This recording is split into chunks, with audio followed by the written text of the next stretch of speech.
Hello বন্ধুরা, আশা করি ভালো আছেন। তেল ছাড়া, রোদে দেওয়ার ঝামেলা ছাড়াই একটা আমের মিষ্টি আচার বানাবো। এত সোজা যে আপনারা এটা বানিয়ে সারা বছর সংরক্ষণ করতে পারেন। এখন তো আম অনেক সস্তা হয়ে গেছে, গরমকাল, তাই বাজার থেকে আম নিয়ে এসে এই রেসিপিটা অবশ্যই বাড়িতে বানিয়ে ফেলুন। আমার মতো করে বানান, একেবারে এর স্বাদ আপনারা জীবনেও ভুলতে পারবেন না। অনেক আমের আচার খেয়েছেন, এরকম আমের আচার আশা করি আগে কোনো দিনও খাননি। আমি 1 কেজি মতো আম নিয়ে নিয়েছি। আমটাকে ধুয়ে পরিষ্কার করে নিয়েছিলাম। আমের খোসাগুলো আমি কেটে বাদ দিয়ে দিয়েছি। ছুরি দিয়ে সাইড থেকে পাতলা পাতলা করে কেটে নিচ্ছি। দেখুন আমি কিভাবে কাটছি। আপনারা ইচ্ছে করলে এটা বটিতেও কাটতে পারেন।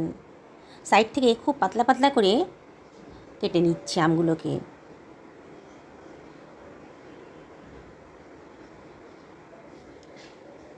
এইভাবে আঠিটা বাদ দিয়ে সাইড থেকে পাতলা পাতলা করে কেটে নিয়েছি।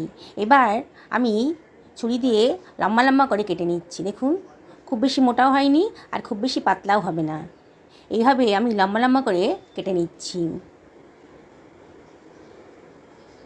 দেখুন আমি 1 কেজি আমি এইভাবে কেটে নিলাম। আঠি অংশটা বাদ দিয়ে দিয়েছি আর বাকি অংশটাকে এইভাবে কেটে নিচ্ছি। এই আচারটা বানানো খুবই সোজা। বিগিনার্সরাও একবার দেখলে পরে কিন্তু বানিয়ে ফেলতে পারবেন। কোনো ঝামেলাই নেই বানানোর জন্যে, বেশি সময়ও লাগবে না। ইনস্ট্যান্ট আচারটা তৈরি হয়ে যাবে। আর সবচেয়ে বড় কথা, এটা আপনারা সারা বছর ধরে সংরক্ষণ করতে পারেন। দেখুন সমস্ত আমের টুকরোগুলোকে আমি লম্বা লম্বা করে কেটে নিয়েছি। এবার আমি একটা পাত্রের ভেতর নিয়ে জল দিয়ে ভিজিয়ে দিচ্ছি। জল দিয়ে 2-3 বার ভালো করে ধুয়ে নেব, তাহলে আমের কষটা বেরিয়ে যাবে। 2-3 বার ধোয়ার পর আবার পরিষ্কার জল দিয়ে দিচ্ছি আমি এর ভেতরে। দিয়ে একটুখানি লবণ দিয়ে এটাকে আমি ভিজিয়ে রাখবো মিনিট 10। তো লবণ দিয়ে দিলাম। এটাকে 10 মিনিট মতো ভিজিয়ে রেখে দেবো, তাহলে আমের কষটা একেবারেই বেরিয়ে যাবে। 10 মিনিট হয়ে গেছে। এবার আমি জল থেকে তুলে একটা থালার মধ্যে নিয়ে নিচ্ছি।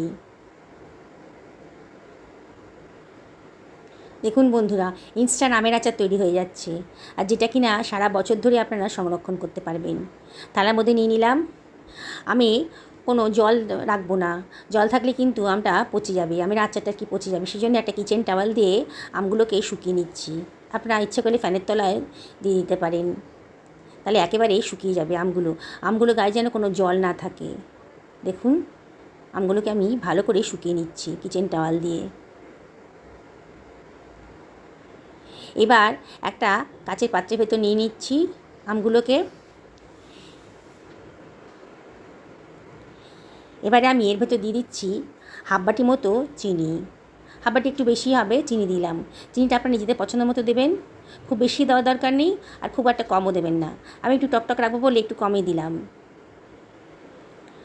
এবারে এর ভেতর আমি দিয়ে দিচ্ছি সামান্য একটুখানি লবণ, এই 1/4 টেবিল চামচ মতো লবণ দিয়ে দিলাম। দিয়ে এটাকে আমি মাখিয়ে নিচ্ছি। চিনির সাথে লবণের সাথে আমি টুকরোগুলোকে ভালো করে মাখিয়ে নেব। খুব আলতো হাতে করতে হবে, আমের টুকরোগুলো যেন ভেঙে না যায়। একটু নাড়াচাড়া করে দিলেই চিনিটা কিন্তু গলতে শুরু করে দেবে, তাই হালকা হাতে একটু নাড়াচাড়া করে দিচ্ছি।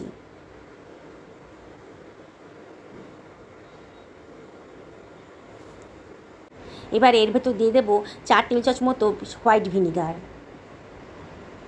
ভিনিগারটা দিলে সারা বছর আপনারা সংরক্ষণ করতে পারবেন, একেবারেই নষ্ট হবে না, রোদে দেওয়ারও প্রয়োজন হবে না। আবারও সব কিছু হালকা হাতে মিশিয়ে নিচ্ছি।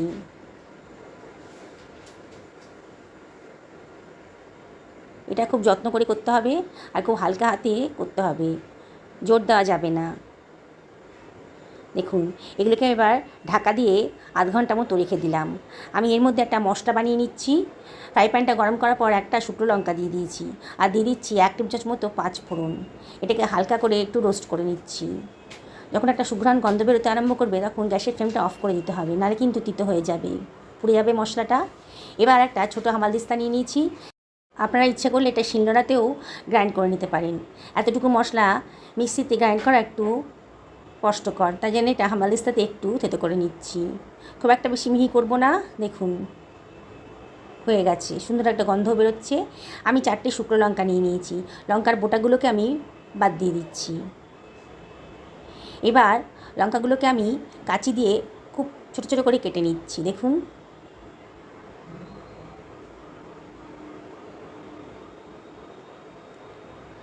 এবার লঙ্কার দানাগুলোকে আমি ফেলে দেব, দিয়ে খোসাটাই নিয়ে নেব। দেখুন দানাগুলো ঝাল হবে, দানাগুলো ফেলে দিয়েছি। আমার আধ ঘন্টা মতো হয়ে গেছে। দেখুন চিনিটা কিন্তু মোটামুটি ভালো মতনই গলে গেছে। এবার একটা ফ্রাই প্যানের ভেতর আমি নিয়ে নিচ্ছি।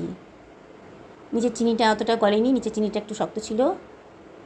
এবার সব কিছু আমি ফ্রাই প্যানের ভেতর দিয়ে দিচ্ছি। এবার এটাকে আমি গ্যাস ওভেনে বসিয়ে দেবো। এবার গ্যাসটাকে চালু করে দিলাম, হাই ফ্লেমেই রেখেছি। প্রথমে বেশি নাড়াচাড়া করব না, হালকা হাতে একটু নাড়াচাড়া করে দেবো। হাই ফ্লেমেই রেখে দিয়েছি। চিনিটা গলতে শুরু করে দিয়েছে, 5 মিনিটের মধ্যে ফুটতে শুরু করেছে। দেখুন খুব হালকা হাতে নিচ থেকে একটু নাড়াচাড়া করে দিচ্ছি, যাতে আমের টুকরোগুলো ভেঙে না যায়।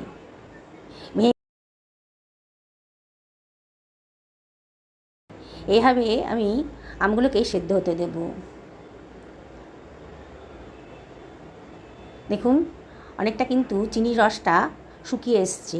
এবার আমি দিয়ে দিচ্ছি 1/4 টেবিল চামচ মতো হলুদের গুঁড়ো আর 1/4 টেবিল চামচ মতন লঙ্কার গুঁড়ো, জাস্ট কালারের জন্যে। খুব সুন্দর দেখতে লাগবে। আবারও হালকা হাতে এগুলোকে মিশিয়ে নিচ্ছি। দেখুন এইভাবে একটু নাড়াচাড়া করে দিচ্ছি, যাতে রঙটা আমের গায়ে ভালো করে লেগে যায়। দেখুন আস্তে আস্তে কিন্তু আমের কালারটা চেঞ্জ হয়ে গেছে, দেখতে কত সুন্দর লাগছে। আর চিনির রসটাও কিন্তু অনেকটাই শুকিয়ে এসছে, আমগুলো অনেকটা শক্ত হয়ে গেছে আগের থেকে, দেখেই মনে হচ্ছে। আমের টুকরোগুলো অনেকটা ট্রান্সপারেন্ট হয়ে গেছে। লবণটা একটু কম লাগছিল, একটু বিট লবণ দিয়ে দিলাম 1/2 টেবিল চামচ মতো। খুব সুন্দর স্বাদ আসবে। ভেজে রাখা মশলাটাও দিয়ে দিলাম। আবারও হালকা হাতে সব কিছু মিশিয়ে নিচ্ছি। দেখুন বন্ধুরা কত সোজা এই আমের আচারটা বানানো।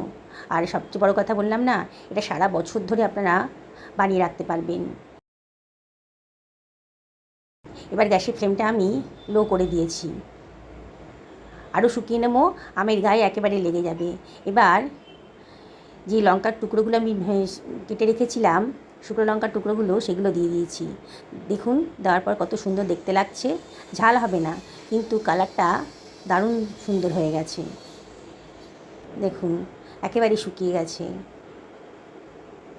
গ্যাসের ফ্লেমটা লোতে রেখেছি, একেবারেই শুকিয়ে গেছে, আমার হয়েও গেছে। গ্যাসের ফ্লেমটা অফ করে দিলাম।